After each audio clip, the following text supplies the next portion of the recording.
श्री नवनाथ भक्तिसार अध्याय पहिला। श्री गणेशाय नमः।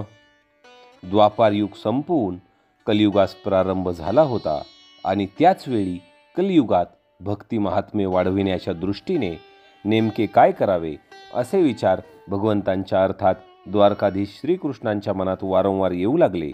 या विचारातून जी संकल्पना आकारास आली ती प्रगट करण्याच्या हेतूने त्यांनी एका सभेचे आयोजन केले आणि सर्वांना त्या कारणाने आमंत्रणही धाडली। ठरल्याप्रमाणे सभा भरली। या महत्त्वाच्या बैठकीला यादवांकडील श्रेष्ठ ज्येष्ठ मंडळीसहित समस्त निमंत्रितही आवर्जून आले होते। सभा मंडपात मध्यभागी एका रत्नखचित सुवर्ण सिंहासनावर भगवान श्रीकृष्ण बसले होते। उद्धवाचे आसन त्यांच्या सानिध्य होते। सर्व निमंत्रित आपापल्या जागी बसले आणि त्याच वेळी कवी, हरी, अंतरिक्ष, प्रबुद्ध, पिप्पलायन, अविर्होत्र, द्रुमिल, चमस आणि करभंजन या अतिप्रसिद्ध नवनारायणांनी सभेत प्रवेश केला। त्यांना आलेले पाहताच श्रीकृष्ण आसन सोडून त्यांच्या स्वागताला धावले। अत्यंत आदराने आलिंगन देऊन त्यांना आसन ग्रहण करण्याची विनंती केली। त्यांच्या येण्याने सभास्थानी एक प्रकारचे विलक्षण गांभीर्य प्रगटले।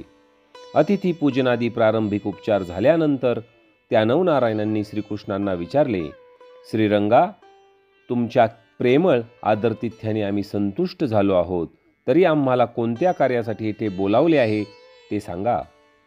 त्यावर भगवान कृष्ण म्हणाले की महाराज, आपल्याला कलियुगात अवतार घेऊन थोर कार्य करायचे आहे। या कार्यात कोणी कसा भाग घ्यायचा ते मी सांगणार आहे। राजहंसाच्या थव्याने समुद्राच्या पाण्यात एकदम प्रवेश करावा, त्याप्रमाणे आपण सर्वांनीही एकाच वेळी अवतार घेऊन कार्यसिद्धी करायची आहे। भगवंतांचे बोलणे ऐकून नारायण म्हणाले की जनार्दना, तुमचे म्हणणे आम्हाला मान्य आहे, पण आपणापैकी कोणी कुठे व कसा अवतार घ्यायचा ते सविस्तर सांगा। त्याबरोबर यावेळी आम्ही कोणत्या नावांनी पृथ्वीवर प्रकट व्हायचे याबद्दलही काही मार्गदर्शन करा। त्यांचा प्रश्न ऐकून द्वारकाधीश म्हणाले की तुम्ही सर्वांनी अवतार घेऊन संप्रदाय स्थापन करा, दीक्षा देऊन लोकांना सन्मार्गाचा उपदेश करा, सत्यधर्म शिकवा। यावेळी कवी नारायण मच्छिंद्र नावाने कार्य करतील, हरींनी त्यांचा शिष्य होऊन गोरक्षनाथ नावाने मिरवायचे आहे, अंतरिक्षांनी जालिंदर व्हायचे आहे, तर प्रबुद्धाने त्यांचे शिष्यत्व पत्करून कानिप नावाने कार्य करायचे आहे। पिप्पलायन यांनी चरपटीनाथ तर अविर्होत्रांनी नागेशनाथ नावाने प्रख्यात व्हायचे आहे। तसेच द्रुमिल, चमस व करभंजन हे भर्तरी, रेवण व गहिनीनाथ म्हणून प्रकट होतील। त्यावेळी तुमच्याप्रमाणे इतरही ऋषी अवतार घेऊन कार्य करतील।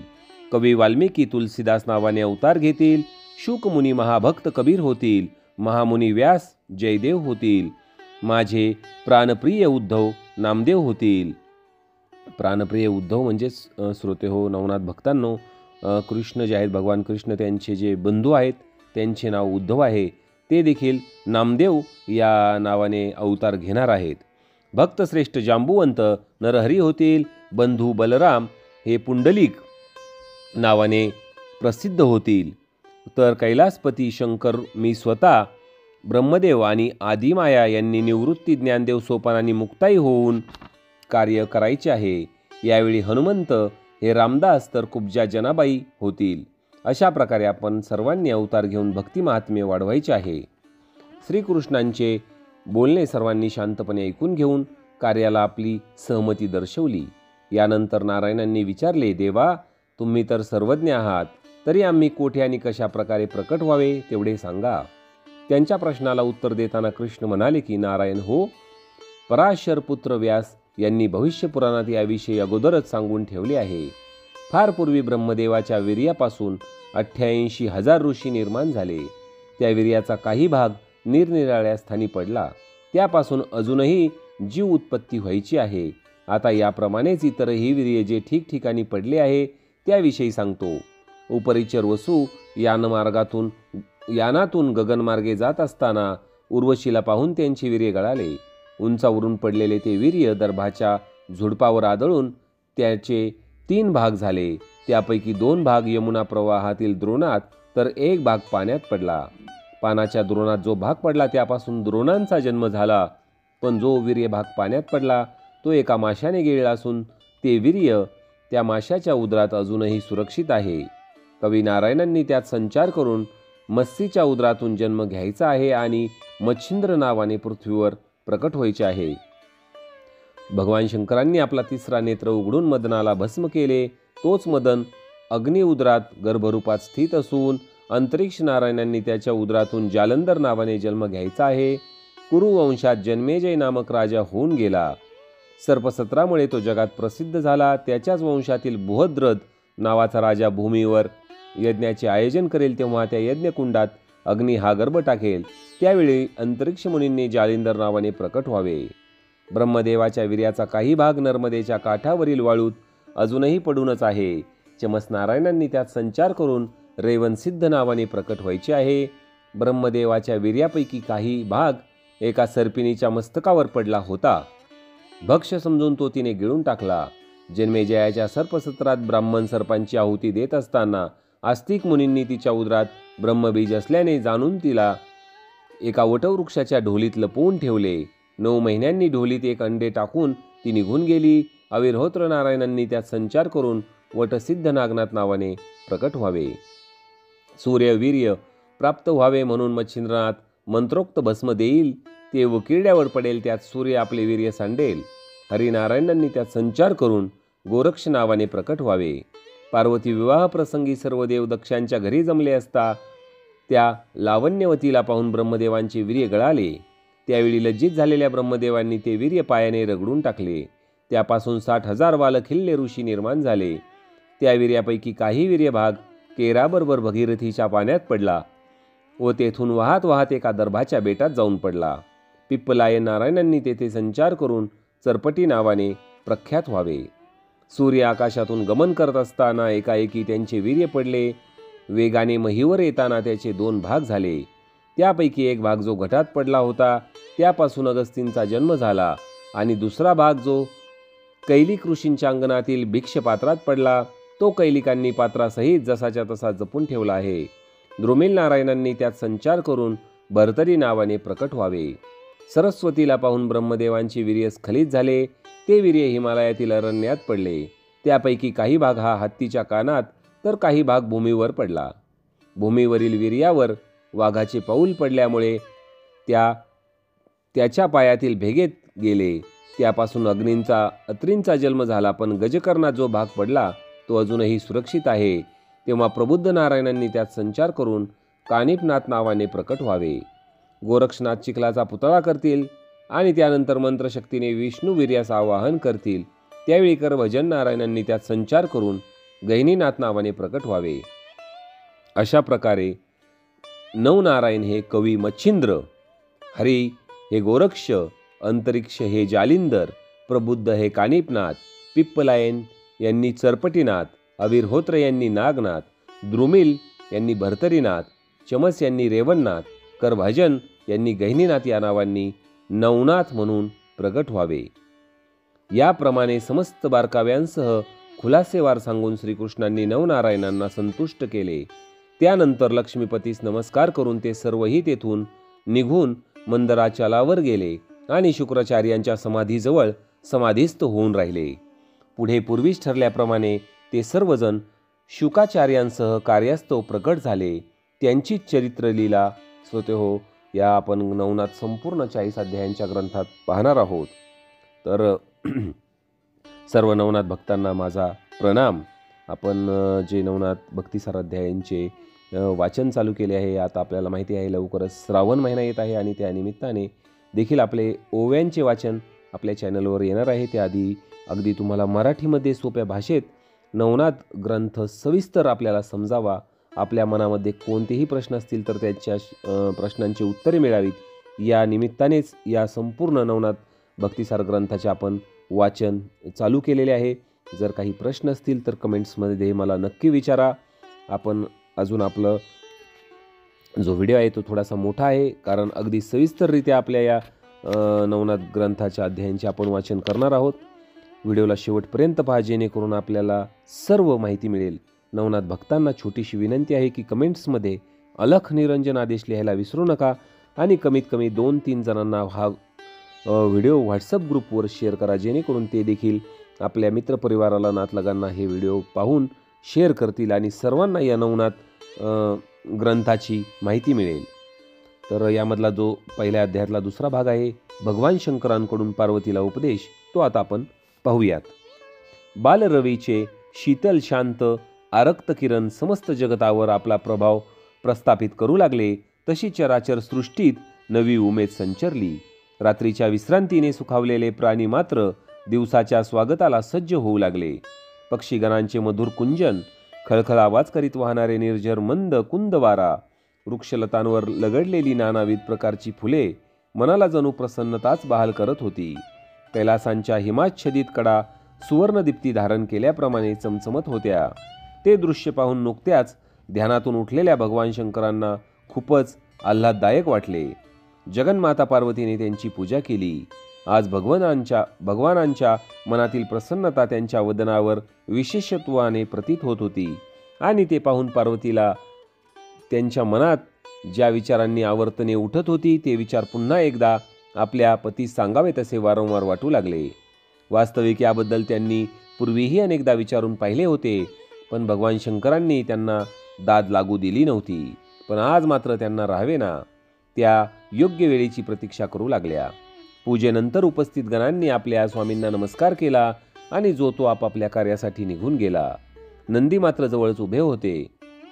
समस्त गणपरिवार निघून जाताच भगवंतांना थोडी उसंत मिळाली. त्यांनी सहजच पार्वतीकडे पाहिले तेव्हा का कुणास ठाऊक तिला आपल्याला काही विचारायचे आहे हे त्यांना प्रकर्षाने जाणवले. मंद स्मित करून त्यांनी तिला विचारले की, प्रिये, आज तुझ्या मनात कसली खळबळ चालली आहे? तुला काही विचारायचे आहे का? पार्वतीने शंकरांकडे प्रेमाने पाहिले आणि किंचित कृतकोपाने म्हणाल्या, स्वामी, विचारायचे तर आहे, पण तुम्ही कामात असल्यामुळे मला काही बोलायचे धैर्य झाले नाही. आणि मला जे विचारायचे आहे ते मी यापूर्वीही अनेकदा विचारले आहे, पण त्या प्रत्येक वेळी तुम्ही मला अशा रीतीने उत्तर दिले की मला पुढे काही बोलताच आले नाही. पण त्यामुळे अंतःकरणातील तळमळ मात्र अधिकच वाढत गेली. असे असले तरी आज मात्र मी तुमचे काहीही ऐकणार नाही. मला माझ्या प्रश्नाचे उत्तर मिळालेच पाहिजे. बोलता बोलता पार्वतीच्या दोन्ही डोळ्यातून अश्रू वाहू लागले. तिला रडू आवरेना. दुसऱ्या क्षणी त्या भगवंतांच्या चरणांवर कोसळल्या. त्यांची अवस्था जाणलेल्या शंकरांनी खांद्याला धरून त्यांना दोन्ही हातांनी उठवले आणि आपल्या शेजारी बसून डोळेही पुसले. त्यानंतर हळुवारपणे त्यांचे मस्तक थोपटून म्हणाले की, अपर्णे, इतकी भावनाविवश होऊ नकोस. तुला जे काही विचारायचे आहे ते निसंकोच विचार. शंकरांच्या वचनांनी पार्वतीला धीर आला.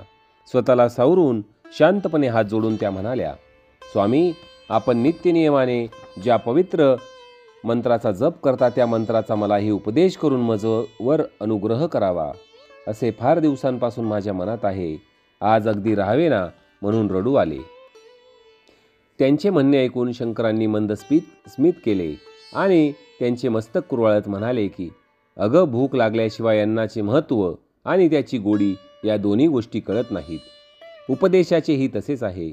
अंतःकरणापासून तळमळ नसेल तर त्याचे पालन होत नाही. पण आता काळजी करण्याचे कारण नाही. मी तुला त्या मंत्राचा नक्की उपदेश करेल आणि आजचा दिवसही उत्तम आहे, पण त्यासाठी अतिशय शुद्ध, एकांतिक आणि निर्मनुष्य असे स्थान पाहिजे. तरी आपण आता दुसरीकडे जाऊया. श्री शंकरांनी नंदीला आज्ञा करताच नंदी पुढे आले. उभयंता त्यावर आरूढ होऊन एकांत स्थान शोधण्यासाठी संचारार्थ निघाले. फिरत फिरत ते यमुनेच्या परिसरात आले. त्या ठिकाणची रम्यता आणि एकांत पाहून शंकरांनी नंदीला थांबण्याची सूचना केली. नंदी थांबला. तसेच श्री शंकर भवानीसह खाली उतरले आणि नंदीस तेथे थांबायला सांगून उभयंता फिरत फिरत नदी प्रवाहाच्या दिशेने निघाले. पात्रानिकट एका विशाल वृक्षाच्या गर्द सावलीत थोडा वेळ विश्रांती घेऊन झाल्यावर जगज्जननी पार्वतीची इच्छा म्हणून भगवान शंकरांनी त्यांना संजीवनी मंत्र सांगून अद्वैत्वाचा बोध दिला. पार्वतीला धन्य धन्य वाटले.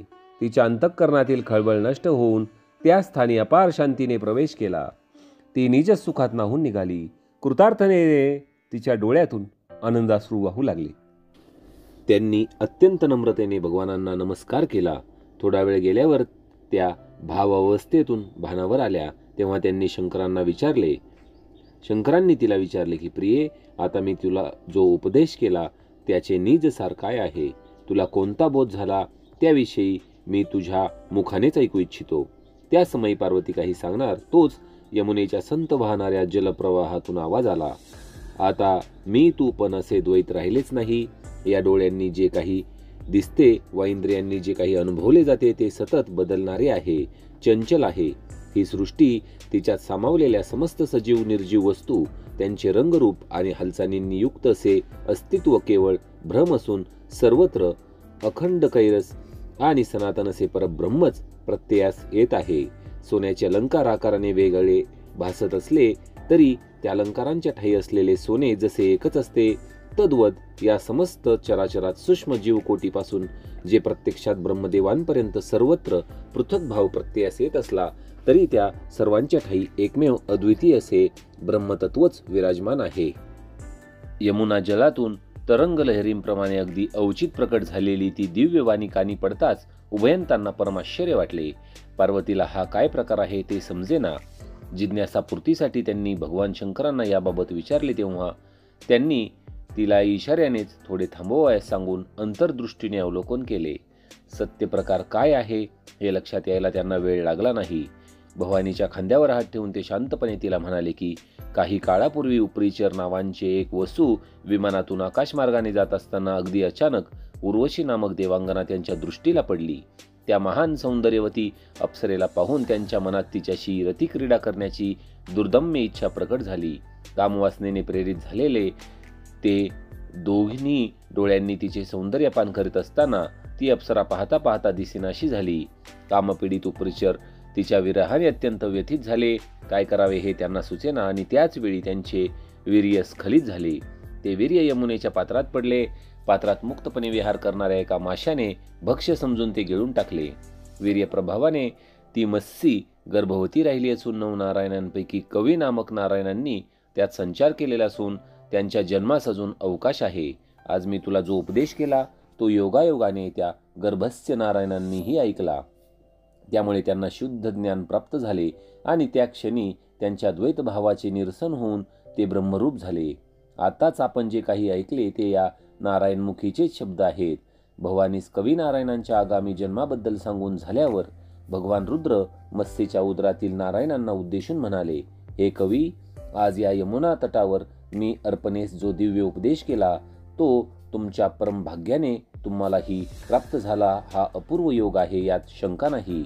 अद्यापि तुम्हाला प्रकट व्हायचे आहे तरी जन्मास आल्यावर तुम्ही आजच्या दिवसाचे आणि माझ्या उपदेशाचे सतत स्मरण ठेवून पुढे बद्रिकाश्रमी क्षेत्री यावे. तेथे मी तुम्हाला भगवान दत्तात्रेयांकडून मंत्रोपदेश करून प्रत्यक्ष दर्शन देईल. त्यानंतर भगवान शंकर अर्पणेसह म्हणजेच पार्वतीसह कैलासावर निघून गेले. तर श्रोत्यो, आता आपण नवनाथ भक्तिसारचे अध्याय पहिल्यातील जो पुढचा टप्पा आहे, मच्छिंद्रनाथांचा जन्म, बालपण आणि तपश्चर्या याविषयीची कथा जाणून घेऊयात. भगवान आदिनाथ निघून गेल्यावर मत्स्येच्या उदरातील कवी नारायणांनी अखंड मंत्र जपास प्रारंभ केला. पुढे गर्भास पूर्णावस्था प्राप्त होताच मत्सी प्रसूत झाली. तिच्या उदरातून एक अंडे बाहेर आले. ते अंडे यमुनेच्या काठावरील वाळूत येऊन ठेवून मत्सी पाण्यात निघून गेली. काही दिवस ते अंडे तिथेच पडून होते. पुढे एके समयी काही बक पक्ष्यांचे तेथे आगमन झाले असताना अंड्यास पाहून ते आपलेच भक्ष्य आहे असे वाटून त्या बक समुदायाने त्यावर चंचू प्रहार करण्यास सुरुवात केली. चोचींच्या आघातामुळे त्या अंड्याची 2 शकले झाली आणि त्यातून एक तेजस्वी बालकाच्या रूपात कवीनारायण भूलोकात प्रकट झाले. सूर्याचे प्रखर किरण अंगावर पडताच त्या बालकाने टाहो फोडला. त्यामुळे घाबरलेल्या बगळ्यांनी तेथून उड्डाण केले. यमुना प्रवाहातील मत्स्येच्या उदरातून वसुप्रसादाने जो दिव्य आणि तेजस्वी बालक जन्मास आला तोच पुढे मच्छिंद्रनाथ नावाने जगात प्रख्यात झाला. अल्पावधीत रुदन करणारे ते बालक शांत झाले आणि ग्लानी आल्यामुळे सूर्यकिरणांची घोंगडी ओढून पुनर्रूपी निद्राधीन झाले. थोड्या वेळाने कामिक नावाचा एक कोळी खांद्यावर जाळे टाकून मासे धरण्यासाठी तेथे आला. प्रवाहाच्या दिशेने तो पुढे निघाला असताना अचानक त्याची दृष्टी अंड्याच्या कवचामध्ये शांतपणे पहुडलेल्या त्या तेजस्वी बालकावर पडली. सूर्यासमान दिव्य असे ते बालक तेथे एकटेच असलेले पाहून क्षणभर तो थक्क झाला. त्याच्या मनात मोह ममता प्रवेशली. तरी बालकाच्या बाबतीत काय निर्णय घ्यावा हे त्याला समजेना. त्याच्या मनात नाना विचारांनी काहूर माजले. बालकाचे माता पिता कुठे दिसतात का ते पाहण्यासाठी त्याने सभोवार दृष्टी फिरवली, पण त्यास कोणीही दिसले नाही. बरे, बालकास तसेच टाकून पुढे निघून जावे म्हटले तरी त्यास धीर होईना. न जाणो पुन्हा पशुने त्यास खाल्ले तर. छे छे, नुसत्या विचारानेच त्याच्या अंगावर शिरशिरी आली.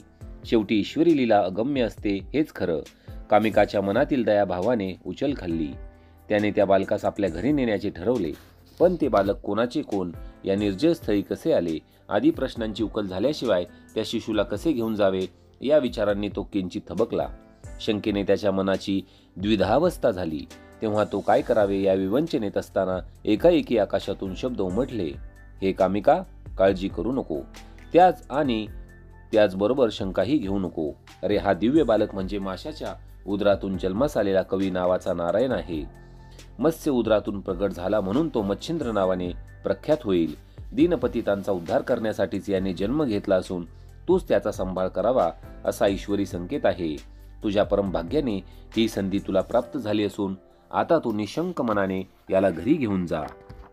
दुधाच्या पात्रात साजूक तूप आणि साखर मिळली म्हणजे त्याची एकत्रित गोडी काय वर्णावी.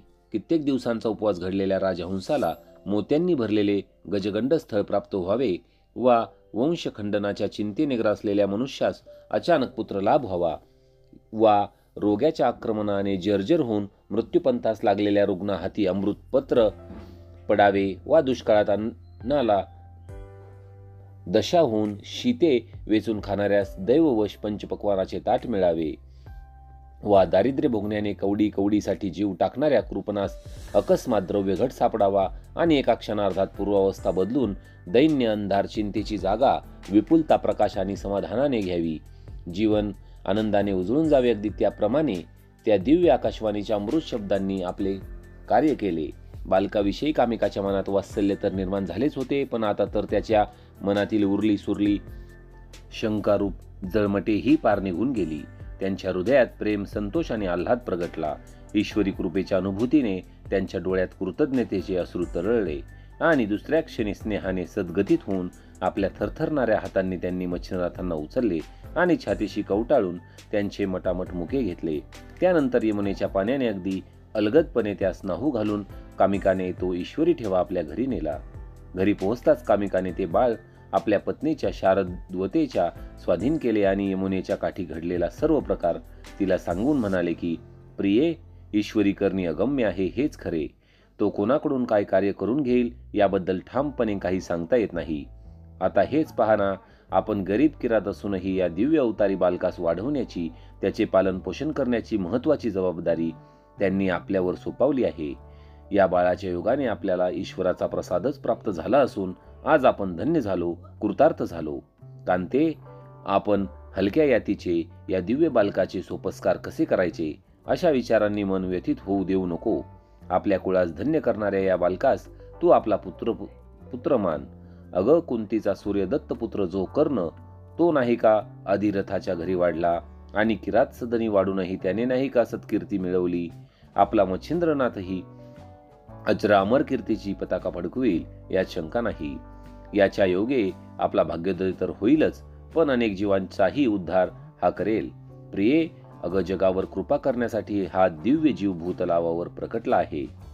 पतिवचनांनी शारदवतेचे मन सुखावले.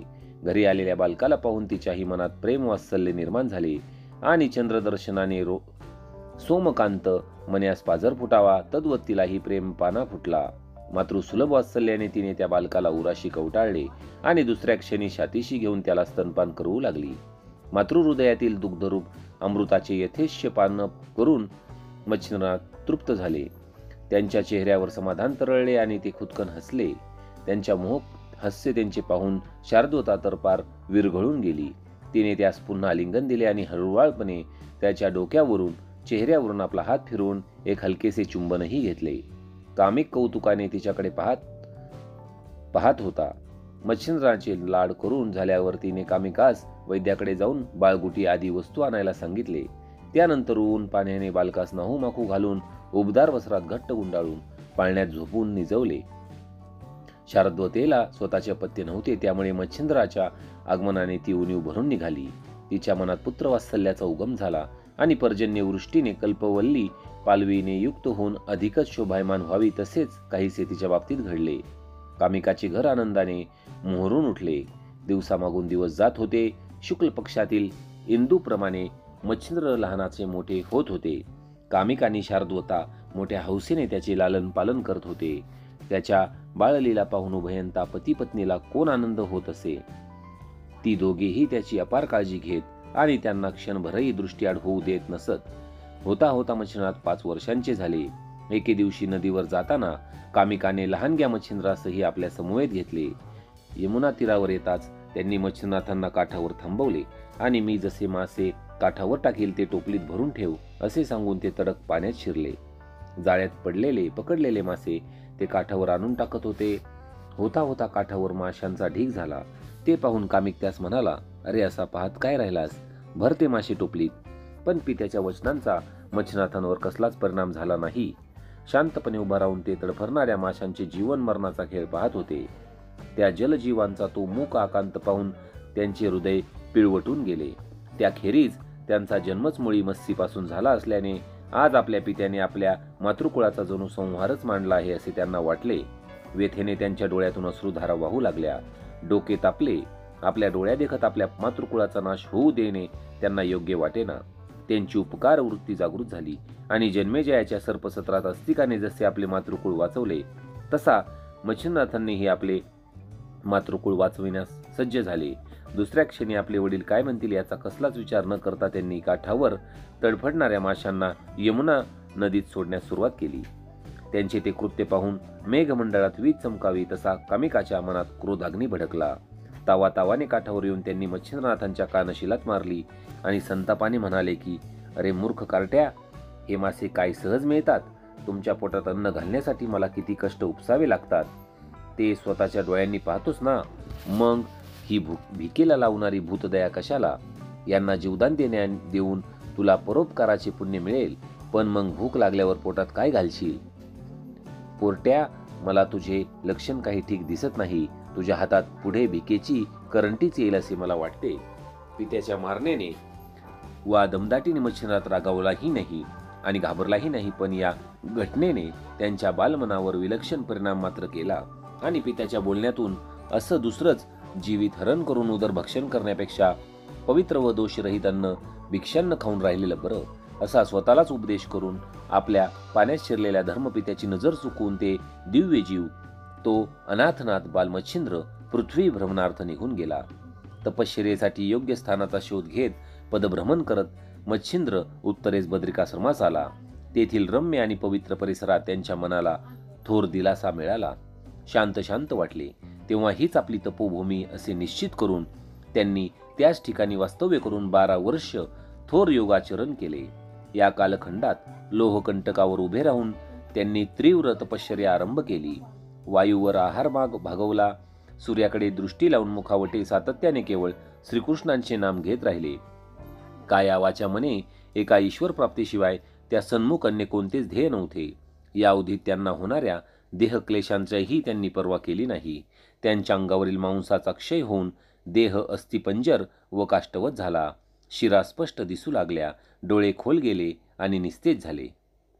आता श्रोतेहो, आपण नवनाथ भक्तिसारच्या अध्याय पहिल्यातील जो 4था टप्पा आहे, दत्तात्रय आणि शंकर यांची भेट, हा शेवटचा टप्पा पाहणार आहोत. इकडे बद्रिकाश्रम क्षेत्री घोरवनात मच्छिंद्रनाथांची तपश्चर्या चालू असताना एके दिवशी भगवान दत्तात्रेयांचे तेथे आगमन झाले. तेथील त्रिलोकात प्रसिद्ध असलेल्या शिवालयात प्रवेश करून त्यांनी शंकरांची स्तुती केली. म्हणाले, हे दयाघना आदिपुरुषा, हे शिवशंकरा, दक्षांचा जावई म्हणून ओळखल्या जाणाऱ्या दिगंबर अशा तू मदनाचा अर्थात कामदेवाचा नाश केला. हे कैलासपती, तू सर्पांची आभूषणे धारण केलेली असून तुझ्या गळ्यातील रूढमाळा, जटेतील गंगा आणि मस्तकावरील चंद्र फारच शोभून दिसतो. हे त्रिनेत्रा, तू देवांचा मुख्य असून दैत्यांचा नाश करण्यासाठी हाती त्रिशूळ घेऊन वृषभावर आरूढ होतोस. हे महादेवा, तू पंचमुखी असून जगन्माता पार्वती ही तुझी अर्धांगिनी आहे. जो कोणी भक्त तुझे स्वरूप वर्णन करतो त्याला निज दर्शनाचा लाभ देऊन तू धन्य करतोस. हे प्रभू, अपार सामर्थ्यवान अशा तुझा महिमा ही थोर आहे, तरी कृपा करून मला दर्शन द्यावे. श्री दत्तप्रभूंनी स्तवनद्वारा शब्दरत्नांची माळ गुंफून शंकराची पूजा करताच भगवान रुद्र त्या ठिकाणी प्रत्यक्ष प्रकट झाले. उभयंतांची दृष्टादृष्ट होताच त्यांनी एकमेकांना दृढ आलिंगन दिले. त्यावर भगवान शंकरांनी दत्तात्रेयांना स्वतः समीप बैसवून थोर आदर केला आणि क्षेमकुशल विचारले. दत्तात्रेयांनीही त्यांची आपुलकीने विचारपूस केली. बोलण्याच्या ओघात दत्त महाराजांनी बद्रिकाश्रम क्षेत्रीचा रमणीय वनप्रदेश पाहण्याची आपली इच्छा प्रकट करताच अवश्य म्हणून भगवान शंकरही त्यांच्या समवेत निघाले. यावेळी दत्तात्रेयांचा हेतू केवळ जिज्ञासापूर्ती जरी असला तरी त्या सहज हेतूमध्ये मच्छिंद्रनाथांच्या भाग्योदयाची पहाट होती. दैव अनुकूल झाले म्हणजे भाग्य अनायासे चालत येते. मग रस्त्याने जाता लघुशंकेच्या निमित्ताने द्रव्य घटाचा लाभ व्हावा किंवा वैशाखात सूर्याच्या उष्णतेने तप्त झालेल्या पांतस्थाने छायेची इच्छा करताच प्रत्यक्षात कल्पतरूच्या सावलीचा लाभ व्हावा किंवा वैश्वदेताचा भाव रस्त्यात ठेवलेला भात कावळ्याने मुखातील रत्न टाकून त्याकडे धाव घ्यावी आणि भात ठेवणाऱ्यास ते रत्न सहजगत्या प्राप्त व्हावे, हा ज्याच्या त्याच्या उत्तम दैवाचाच प्रभाव असतो. म्हणून यावेळी मच्छिंद्रांचे दैव त्यांना अनुकूल झाल्यामुळे दत्ताप्रभूंच्या मनात वनप्रदेश पाहण्याची इच्छा उद्भवली. बद्रिकाश्रमातील अरण्य प्रदेश विलक्षण रमणीय होता. तेथे देवदार, पोफळी, बोरी, बभूळ, चाफा, गुलाब, गुलछबू, कर्दळी, केळी, नारळी अशा नानाविध प्रकारच्या वृक्षलतांची अक्षरशः दाटी झाली होती. त्या दाटीवाटीमुळे मंदिराचल अधिकच सुंदर दिसत होता. पर्वतमाथ्यावर पाऊस पडत होता, त्यामुळे मणिकर्णिकेस अपार पाणी होते. त्याच जलौघाची वाहती दिशा धरून ते दोन्ही देव भागीरथीच्या काठचे अरण्य पाहत पुढे निघाले. आता श्रोते हो, मच्छिंद्रनाथांची आणि दत्तात्रेय प्रभूंची कशी गाठभेट होणार आहे याविषयीची सविस्तर कथा आपण पाहणार आहोत नवनाथ भक्तिसारच्या अध्याय 2 मध्ये. व्हिडिओ जर आवडला असेल तर व्हिडिओला कमेंट्समध्ये अलख निरंजन आदेश लिहायला विसरू नका आणि व्हिडिओला कमीत कमी 5 जणांना शेअर करा. धन्यवाद. अलख निरंजन आदेश.